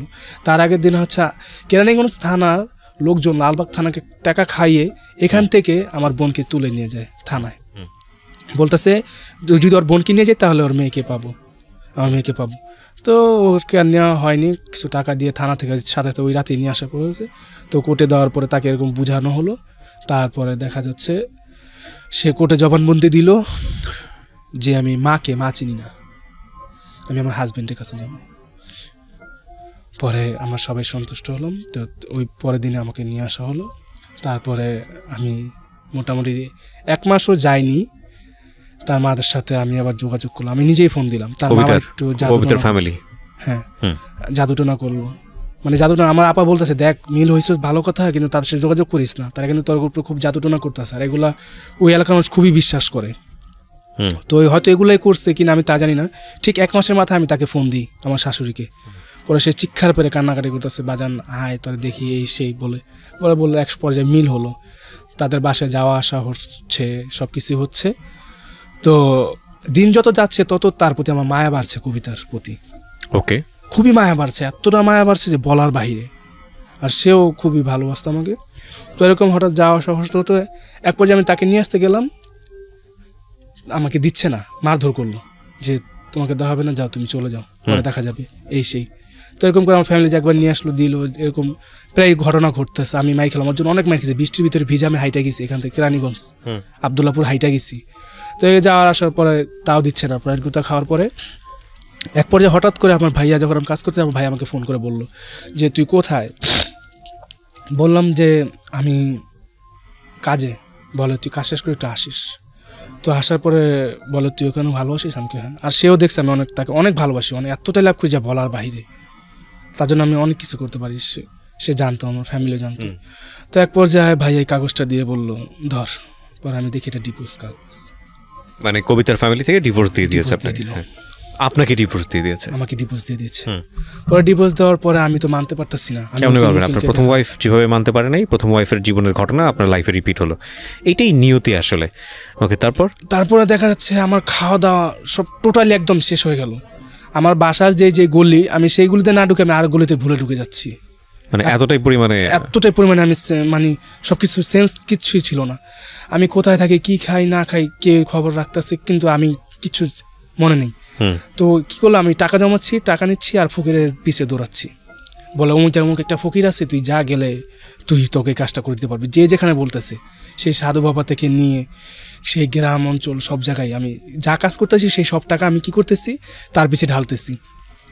এমন একটা সময় গেছে, তার মা একটা আমাকে কম্বল দিয়েছিল বিদেশি, তার বাবার। সেই কম্বলটা আমি এত শীতের ভিতরে আমি ওটা বিক্রি করে দিয়ে আমি সেই ফকিরের পিছে টাকা ঢালছি। আসলে সেই শীতের ভিতরে আমি কিন্তু খুব কষ্টে ঘুমাই। তারপরে তাকে যখন ফিরে পাই, যে যা বললো এরকম করতে করতে করতে দেখা যাচ্ছে এক পর্যায়ে তাকে আর পেলাম না। অনেক কষ্ট করছি। ওর অনেকগুলো ছবিও আছে আমার কাছে, সব কিছুই আছে। তো শুনতে পাই যে ওর বিয়ে হয়ে গেছে। আমি তো কোনো মতে বিশ্বাস করতেছি না। আমি চিক্ষের ফেরে কান্না করছি, আমি ফাঁসি দিব, আমি মারা যাব। তো আমি অনেকবার চেষ্টাই করছি সুসাইড করার। তো আমার ভয়ের কারণে আমি পারিনি। আমার ফ্যামিলি খুব সাপোর্ট করছে আমাকে এই বিষয়টা নিয়ে। তো সাপোর্ট করার পরে এক পর্যায়ে তাকে ভুলে যাওয়ার চেষ্টা করি। তো ভুলে যাওয়ার চেষ্টা করে আমি ভুলে গেলাম এক পর্যায়ে। তখন আমি গার্মেন্টসে চাকরি করি, আরেকটা গার্মেন্টসে চাকরি করি। ওইখানেও দেখা যায় আমি চাকরি করার পরই একটা ওর ভিতরে, ওই গার্মেন্টসের ভিতরে একটা মহিলার সাথে আমার পরিচয় হয়। ওই মহিলার 2টা বাচ্চা আছে, মাদ্রাসায় পড়ে। তো 3 দিনের মাথায় ওই মহিলার নাম্বার নেই। নাম্বার নেওয়ার পরে আমি ওই মহিলার সাথেও 4 দিনের দিন আমি তার সাথে জড়া যাই। ওকে। তো এরকম করতে করতে ওই গার্মেন্টসে আবার আরেকটা মেয়ে আমাকে পছন্দ করতো, আমি জানতাম না। তো পছন্দ করতো, ওই মেয়ের সাথে আমি কথাবার্তা বললাম। তো ওই মেয়েটাকে পছন্দ করে আমি প্রপোজ করলো। আমি বললাম যে না, এটা কীভাবে সম্ভব, আমি তোমাকে পছন্দ করি না। মেয়েটাও খুব ভালোই ছিল, উচ্চালম্ব ছিল। বলে তুমি যদি আমাকে ভালো না বাসো, আমি সুসাইড করবো। আমি সুসাইড করবো মানে কেন সুসাইড করবা? তো আমি তোমাকে ভালোবাসি না, তুমি একজনকে দেখো। কয় না, আমি তোমাকে খুব ভালোবাসি অনেক। তো বলি যে না, আমি এটা সম্ভব না। তো এই এলাকা অফিসের ভিতরে অনেকেই সবাই জানাজানি হয়ে গেল যে এই মেয়ের প্রতিও দুর্বল। তো এক পর্যায়ে আমি হঠাৎ করে লাঞ্চ করে আমি অফিসে ঢুকতেছি। তো ওই মেয়ে আর আসেনি। তো আসেনি, তো হঠাৎ করে শুনি কি একটা মেয়ে অমুক জায়গায় ফাঁসি দিছে। আচ্ছা। তো ফাঁসি দিছে মানে কে দিছে? তো আমি যাওয়ার আগেই এক ভাই আমাকে বলতেছে, কয় ওই মেয়েটা তো ফাঁসি দিছে। কোন মেয়েটা? আরে জানোস না যে মেয়েটা তোকে প্রপোজ করছে? কি বলিস, কেন? আরে আমার জন্য ফাঁসি দেয়নি, অসম্ভব না, তুই দেখ। কয় না, ওই মেয়ে রক্ত দিয়ে ব্লেড দিয়ে তোর নাম লিখছে, লিখে সে ফাঁসি দিচ্ছে। ফাঁসিটা এমনভাবে দিছে, ধরেন একটা ঘর 3 সেট, তো 3 সেটের ঘরে সাইডে দেখবেন কি বড় বড় কিছু কাঠ দিয়ে সাইড দিয়ে মনে করেন খুঁটি গাড়ে। তো এই খুঁটির ভিতরে ওন্না পেঁচায়া তারপর সে ফাঁসি দেওয়ার আগে বেলের দিয়ে হাত কাইটা আমার নাম লিখছে। তো লেখা সে মেয়ে ফাঁসি দিছে, সে ঝুলা দিছে। তো আমি তারপর থেকে দেখে ওই মুহূর্তে ওই সময় আমি সাথে সাথে চলে আসি বাসায়। মানে আমি এতটা বিব্রত ছিলাম, আমি 1 সপ্তাহ মতো ঘুমাইতে পাইনি ভয়ে। আমার ভাবিকে এসে বললাম, ভাবি আমার এমন কাজ। মেয়েটা আপনাকে পছন্দ করতো? হ্যাঁ। আপনি মেয়েটাকে পছন্দ করতেন না? পছন্দ করতাম না। পাওয়ার জন্য সে সুইসাইড করে ফেললো? একদমই। আমি নিজে হতবাক যে সে কিভাবে এতটা দুর্বল হলো। আর সে প্রমাণও আমার কাছে ছিল, অনেকদিন পর্যন্ত রাখছিলাম সেই কিছু। তারপর আমি আবার গার্মেন্টসে ঢুকলে না, আমি নাম চেঞ্জ করে ঢুকতাম। ওইখানে আমি আরেক নাম দিয়ে চলছি, আরেকজনের আইডি কার্ড দিয়ে আমি ঢুকছি। আমি ফেক ইউজ করতাম, ফেক নাম, কিন্তু এলাকা ছিল একটাই, ফেক নাম ইউজ করতাম। তো এখান থেকে চলে আসলাম। চলে আসার পরে এখানে আসলাম, আসার পরে ভাবিরা আমাকে সাপোর্ট করলো। তো এখানে বর্তমানে যে অফিসটা চাকরি করি, একটা বেসরকারি অফিসে, সেটা নাম বলবো না, আমাদের এলাকায়। তো এখানে চাকরি করতে করতে আমার ভাইয়াকে নিয়ে আমি একটা রুম নিই। ভাইয়াই নেয়। তো বলে তুই তো এরকম পাগলামি করস, তো রুম নিলে তো একটা সমস্যা, তুই তো মেয়েদেরকে নিয়ে এসে করস। আমি বলি যে না, আমি করবো না ভাইয়া, তো করবো না, ঠিক আছে। তার ভিতরে আমি আরেকটা জিনিস ছেড়ে আসছি পিছনে। আমি কি পিছনে যাবো? হ্যাঁ, যেতে পারেন, সমস্যা নেই, প্রয়োজন থাকলে যাবেন। হ্যাঁ, বলুন। তো ওই মেয়েটা হচ্ছে কোন মেয়েটা? ওই যে 2টা বিয়ে যে করছিলাম, যে যার বাসায় গেছিলাম, ওই মেয়েটা বিদেশ চলে যায়। তার হাজব্যান্ড ঠিক মতো কাজকাম করে না, তো বিদেশ চলে যায় 1 মাস। তো বিদেশ যাওয়ার পর আমাকে বিচার দিতেছে, দেখেন আছে আরিয়ান ভাইয়া এরকম করতেছে, আমি কি করব? বলে, আমি বলি যে তুমি ছেড়ে দাও। পরে ছেড়ে দেওয়ার বলা এটা কি সম্ভব না, একটা মেয়ে হয়েছে আমার, আমি কিভাবে? পরে আমি কি করবা, আমি তো আমি পরে অনেক তার সাথে 1 মাস কথা বলার পরে এক পর্যায়ে তাকেও আমি প্রপোজ করে দিই। তাকে প্রপোজ করি, তার সাথে আমার অনেক কিছুই আদান প্রদান হয়। সে আমাকে টাকাও পাঠায়, বলে যে আমি আপনাকে বিয়ে করবো। আমি কই এটা কি সম্ভব নাকি, তুমি আমার ফ্রেন্ডের ওয়াইফ, তুমি কিভাবে এই কাজটা করো? সে বলে যে না করেন আমি একটা কিছু করবো। আমি কই না, এটা সম্ভব না, এটা হয় না, এটা কিভাবে হয়? তো আমার ফ্রেন্ড জানতো এই ব্যাপারটা, তো বলে যে কর, সমস্যা কি, ফ্রেন্ড হয়েছে, কী হয়েছে? পরে আমি এক পর্যায়ে তাকে, যখন সে ছবি পাঠায়, আমি কিছু টাকা দরকার পড়ে, সে প্রথম পাঠাইছিল, দ্বিতীয়বার যখন টাকা দরকার পড়ে আমি তাকে বলি, সে আমাকে নাকচ করে দেয়। পরে আমি তাকে এক পর্যায়ে ব্ল্যাকমেল করি। তো ব্ল্যাকমেল করার পরে সে খুব ভয় পায়। ভয় পাওয়ার পরে কিছু টাকাও পাঠাইছিল। তো আমি তাকে আরও বেশি রিয়াক্ট করার পরে বলে যে ছবি যদি আমার মার কাছে যায়, আমার মা সোজা একদম মরে যাবে, আপনি কাজটা ভুলও করেন না। কেননা আমার বড় ভাই একটা ফাঁসি দিয়ে মারা গেছে তার ওয়াইফের জন্য, আর আমি যদি একটা কিছু করি তা আমার মা বাঁচবে না, আমার একটা সংসার আছে, আমার বাচ্চা আছে, বাচ্চাকে পালতে হয়, আমার মাকে পালতে হয়। তো এটা আমি মানি নাই। তো না মানার পরে আমি তার বোনকে, তার মাকে সব ছবিগুলো দেখিয়ে দিই। তো দেখানোর পরে এক পর্যায়ে ওই বাসায় একটা মেয়ে ছিল, সে সম্ভবত আরেক দেশেরই। তো তার বাসাটা কিছুটা বুঝতাম, পরিচয় করেছিল, কথাবার্তা বলতাম। তো এক পর্যায়ে ওই মেয়ে নাকি আরেক ছেলের সাথেও সম্পর্ক করছে এবং সেই ছবিগুলো নাকি পাঠাইছে, আমি জানতে পারি পরে। তারপরে শুনতে পারি, বলছে আমাকে ফোন যে যদি বলে, আরিয়ান ভাইয়া আপনি যদি ছবিগুলো দেন আমি কিন্তু সমস্যা হবে। আমি কি হবে না হবে আমি জানি না। কয় ঠিক আছে, আপনি যেটা ভালো মনে করেন সেটাই। পরে তার মাকে ছবিগুলো দেওয়ার পরের দিনই সে সুসাইড করে জানতে পাই, ওই দেশে সৌদি আরবই।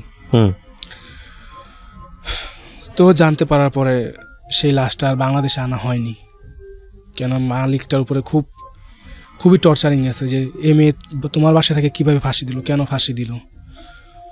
তো ওইখানটাতে ওই খুব ভয় ছিলাম, ভাবছিলাম যে কিছু একটা হবে। শেষ পর্যন্ত হয়নি কিছু। ওইখান থেকে বেঁচে গেলাম। তো বেঁচে যাওয়ার পরে তো যে অফিসে আমি চাকরি করি, তা আমাদের বাসার সাথে আরেকটা মেয়ে আছে, ওর নাম হচ্ছে, আমি ওর নাম বলতে চাই না, একটা নাম, মানে আমাকে আমি তানজু বলে ডাকি। তো তানজুকে বললাম আমার বাড়িয়ালে আন্টির একটা মেয়ে আছে, ওর সাথে আমার খুব ক্লোজ, একটা ফ্রেন্ডের মতোই। তো তানজুকে ওকে আসা যাওয়া করতো ওর বাসায়। তো আমি আমার ফ্রেন্ডকে বললাম, আমার মেয়ে ফ্রেন্ড যেটা, ওকে বললাম আমি যে বাসায় থাকি সেই বাসায় বাড়িয়ালি মেয়ে। আমি বললাম দোস্ত ওকে আমার পছন্দ হয়েছে। পছন্দ হয়েছে, তুই কি বিয়ে করবি? আমি কই হ্যাঁ, ওকে আমার পছন্দ হয়েছে, অনেক আমি বিয়ে করবো। তো এক পর্যায়ে তার সাথে আমার 3 মাসও রিলেশন যায়নি। 3 মাসেই তো অনেক কিছু হয়ে গেছে। বাসায় আসতো, পাশের বাসা থেকে তার মা ঘুমিয়ে থাকতো, তখন আমার কাছে আসা যাওয়া করতো, রাতে 2টা-3টা বাজে আসা যাওয়া করতে একসময় তাকে আমি নিয়ে বিয়ে করি। তাকেও বিয়ে করি, কিন্তু বিয়ে করার পরে মোটামুটি বলা হয়েছে যে রোজার ঈদে যেই রোজাটা গেল না, রোজা ঈদটা গেল, তো সেই রোজার ঈদের ভিতরে তাকে নেওয়ার কথা ছিল আমার বাসায়। 3 নম্বর আপনার 3 নম্বর ওয়াইফের নাম যেন কি ছিল? তানজুকে বাসায় নেওয়ার কথা। হ্যাঁ, রোজার ভিতরে তানজুকে নেওয়ার কথা, সব কথাই হয়ে গেছে, সব ফ্যামিলি সবাই রাজির মতো। তো নেওয়ার কথা তো ভালোই চলতেছিল, মোটামুটি ঘুরতেছি ফিরতেছি খাইতেছি আসা যাওয়া হচ্ছে। কিন্তু হঠাৎ করে ঠিক 4টা বছর পরে 2015-তে বিয়ে করছি কবিতাকে, ঠিক 2019 সালের জানুয়ারি 20 তারিখে সে আমাকে নক করে। তো নক করে বলে কেমন আছো। পরে আমি অনেক কান্নাকাটি করি ওর জন্য, তার একটা মেয়ে হয়ে গেছে, অনেক বলছি তুমি চলে আসো, বলছে যে আমি আসবো, আমি তোমার কাছে আবার চলে আসবো, তুমি সব কিছু গুছাও। কিন্তু তাকে আমি বলি না যে আমি একটা বিয়ে করছি, 3 নম্বর বিয়েটা। আর 3 নম্বর বউটা জানে যে আমি বিয়ে করছি, একটাই 2টা করছি তা জানে না।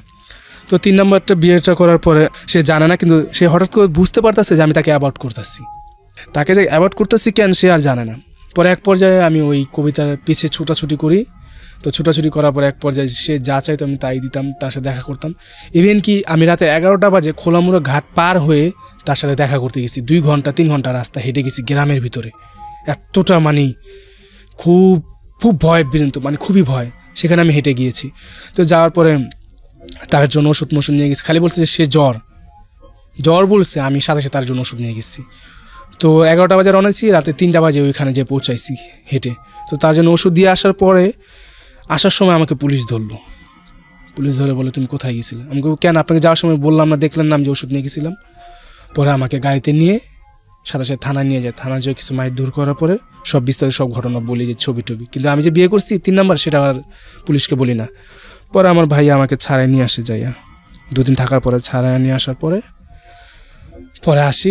আসার পরে জানতে পারে তারা যে আমি ওই মেয়ের সাথে আবার আমার 2 নম্বর বউর সাথে আমি চলাফেরা করতেছি। তো জানার পরে আমি ভাবছি কবিতা আমার কাছে আবার ফিরে আসবে, খুব কনফিডেন্সলি। তো ভাবার পর আমি ভাবছি যে আসলে মনে হয় সে আসবে, যে দেখা সাক্ষাৎ করতেছে, ছবি টবি দিতেছে, তুলতেছে, ভাবছি মনে হয় সে আসবে ঠিকই। পরে এক পর্যায়ে কী করলো, ওই 3 নাম্বার ওয়াইফটা আমাকে ডিভোর্স দিয়ে দিল। আপনার গল্পটার মধ্যে আমি কি মেসেজ পেলাম, মানে পুরো গল্পটা আপনি কেন বললেন, এটা আপনাকে ফার্স্ট জিজ্ঞেস করি। ওই যে একটা হাক যে বলে, যাকে আমি যেভাবে প্রথম যে ওয়াইফটাকে আমি কষ্ট দিছি, ঠিক তার বিপরীত কষ্টগুলো যে কী জিনিস, কষ্ট কত প্রকার, কাকে কাকে বলে, সে কবিতা আমাকে হারারে টের পাওয়া দিছে। এবং আপনি সংসার জীবনে যেতে পারেননি? সংসার জীবনে যেতে পারিনি। আপনার বয়স এখন 24 বছর, আপনি যেটা বলছিলেন 24 বছরে 3টা বিয়ে হয়ে গেছে। 3টা বিয়ে হয়েছে। আচ্ছা। এবং আপনি অনেকগুলো অনৈতিক সম্পর্কের মধ্যে জড়িয়েছেন। শুধু তাই নয়, আপনি বেশ কিছু অনৈতিক সম্পর্কের মধ্যে জড়িয়েছেন, যেটা আমি রেডিওতে ফ্ল্যাশও করতে চাইনি এবং এটা আমি আনতেও চাইনি। এটা কি শুধু এইটাই মেসেজ অফ দ্য স্টোরি, যে আমি একটা মেয়েকে কষ্ট দিয়েছিলাম বলে আমি নিজের জীবনে কষ্ট পেয়েছি, এটাই কি মেসেজ, নাকি এর বাইরেও অনেক কিছু দেখার আছে? বাইরে অনেক কিছু দেখার আছে সেটা জানি না, কিন্তু আমি লিসেনারদেরকে বলতে চাই এটাই, যে প্রথম ওয়াইফের মতো ওয়াইফ হয় না। আর একটা মেয়ে যদি কষ্ট পেয়ে তার কাছ থেকে চলে যায়, সে কখনো সুখী হতে পারে না, যে যত যাই বলুক সুখী হতে পারে না। এটা আপনার রিয়েলাইজেশন। আমি আশা করবো যে ভবিষ্যৎটা ভালো হোক, সুন্দর হোক। বাট আজকের গল্পের অনেকগুলো দিক আছে। প্রথম কথা হচ্ছে, ও যে পরিবেশে বড় হয়েছে, সেই পরিবেশটা ভয়ঙ্কর রকমভাবে একটা বাজে পরিবেশ, একটা শিশুকে ক্রাইমের মধ্যে জড়িয়ে ফেলা। আপনারা দেখবেন যে গল্পের প্রথম দিকে যেটা ছিল, ওর ভাই ড্রাগ নিত, সেগুলো ও আনা নেওয়া করতো, সেখানে গিয়ে ও চুরি বিষয়টা শিখে। আরেকটা বিষয় যেটা খুব ভয়ানক রকম হতে পারতো, যে এই যে পকেট মারের যে বিষয়টা, সেটার মধ্যেও সে ইনভলভ হয়। লেখাপড়া ছেড়ে দেয়, কিন্তু লেখাপড়া নিয়ে বলার মতো কোনো মানুষ ছিল না। এবং যাদের সঙ্গে ও যে সার্কেলে মিশেছে সারভাইভ করার জন্যে, সামহাও ওই সার্কেলে গিয়ে পরিণত বয়সে গিয়েই যে একটা সংসার করতে হয়, সেটা বলার মতো মানুষ ছিল না। নিজের সৌন্দর্য আছে, দেখতে শুনতে ভালো, এটাকে সে কি বলা যেত মানে ম্যানিপুলেট করেছে, এবং এটাকে সে খারাপভাবে ব্যবহার করেছে, যে কারণে সংসার জীবনে এসেও, প্রথমত সংসারের বয়স হয়নি তার, সুতরাং সংসারের কী বুঝবে, সংসার জীবনে এসেও সে কিন্তু সংসারের মূল্যটা দিল না। এবং তারপরে তার লাইফে এবং তার আগে পরে র্যান্ডামলি যেসব আনএথিক্যাল রিলেশনশিপ তার লাইফে এসছে, সেগুলো থেকে সে কোনোভাবেই বের হতে পারেনি।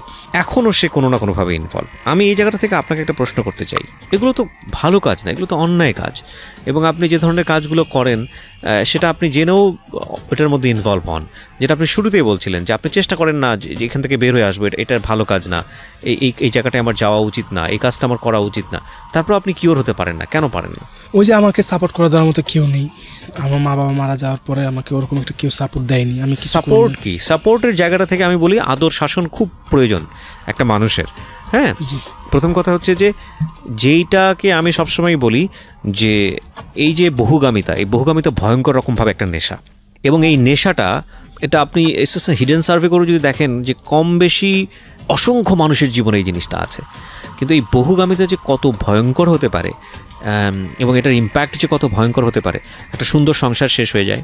শুধু তাই না, আরও অনেক ধরনের বিপদ চলে আসে জীবনে, অসুখ বিসুখের কথা তো সেটা নিয়েও আমি অনেক এপিসোড আপনাদেরকে শুনিয়েছি। কিন্তু যেটা খুব ইন্টারেস্টিংলি আমার কাছে মনে হয়েছে এই 7-8 ইয়ার্সের কাজ করার অভিজ্ঞতার দিক থেকে, এই ধরনের স্টোরি শোনার দিক থেকে, সেটা হলো একসময় ডক্টর তাজুল ইসলাম সাইকিয়াট্রিস্ট, আপনারা হয়তো শুনবেন যে আমি যাহা বলিব সত্য বলিব অনুষ্ঠানটা যখন করতাম, তখন র্যান্ডমলি তার ওপিনিয়ন যেত।